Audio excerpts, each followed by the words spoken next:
નમસ્કાર સાથી મિત્રો, જૈનુકી પાઠશાલા યુટ્યુબ ચેનલમાં આપ દરેકનું હાર્દિક સ્વાગત છે. ઘણા બધા વિદ્યાર્થી મિત્રો જે બીવીએસએનએચની ડિગ્રીના છેલ્લા વર્ષમાં અભ્યાસ કરે છે અથવા તો ઇન્ટર્નશિપમાં અભ્યાસ કરે છે, એમનો એક સવાલ હતો કે શું અમે જીપીએસસીના વેટનરી ઓફિસરનું ફોર્મ ભરી શકીએ, અને જો અમે ભરી શકતા હોય તો શું અમે એમાં એલિજિબલ ગણાય, અને એલિજિબલ ગણાય તો શું અમે એમાં પાસ કરીએ તો નોકરી મળી શકે.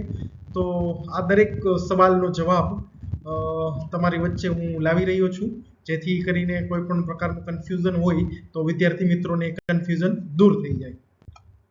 સૌપ્રથમ કે જે છેલ્લા વર્ષમાં અભ્યાસ કરે છે અથવા ઇન્ટર્નશિપમાં અભ્યાસ કરે છે તે આ ફોર્મ ના ભરી શકે. એનું કારણ શું છે? શું કામ ના ભરી શકે?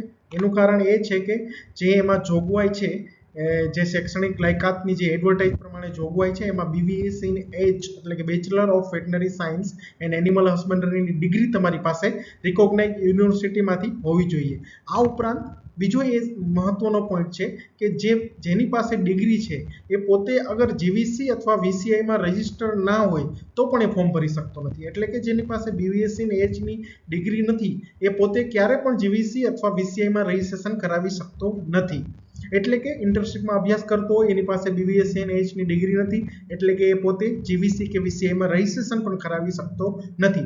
એટલે જીવીસી કે વીસીઆઈમાં રજીસ્ટ્રેશન હોવું આ પોસ્ટ માટે ખૂબ જ અનિવાર્ય છે, અને એ એક મેન્ડેટરી વસ્તુ છે. એટલે કે એમાં લખેલું જ છે કે candidate appointed by the direct selection shall get himself registered with the Gujarat Veterinary Council or the Veterinary Council of India, the statutory bodies established under the Indian Veterinary Council Act 1984 at the time of making application. એટલે application કરતી વખતે તમે register હોવા જોઈએ. એટલે ઘણા બધા વિદ્યાર્થીઓ જેની પાસે બીવીએસસી ની ડિગ્રી હોય પરંતુ એ રજીસ્ટર ના હોય તો એને રજીસ્ટર કરી લેવાનું છે, અને એ રજીસ્ટ્રેશન કરાવ્યા બાદ જ્યારે ફોર્મ ભરો છો ત્યારે ફોર્મની અંદર તમારી પાસે વિગત માંગે છે.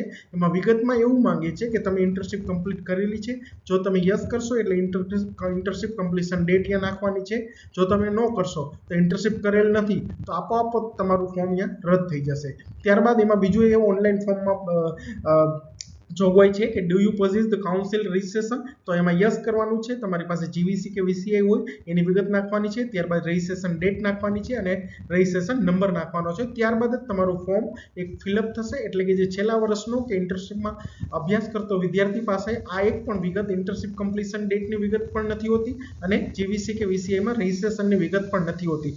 એટલે કે એ આ પોસ્ટ માટે નોન એલિજિબલ ગણાશે. જે ઇન્ટર્નશિપમાં છે અને જે છેલ્લા વર્ષમાં અભ્યાસ કરે છે એ આ વેટનરી ઓફિસરની પોસ્ટ માટે નોન એલિજિબલ છે.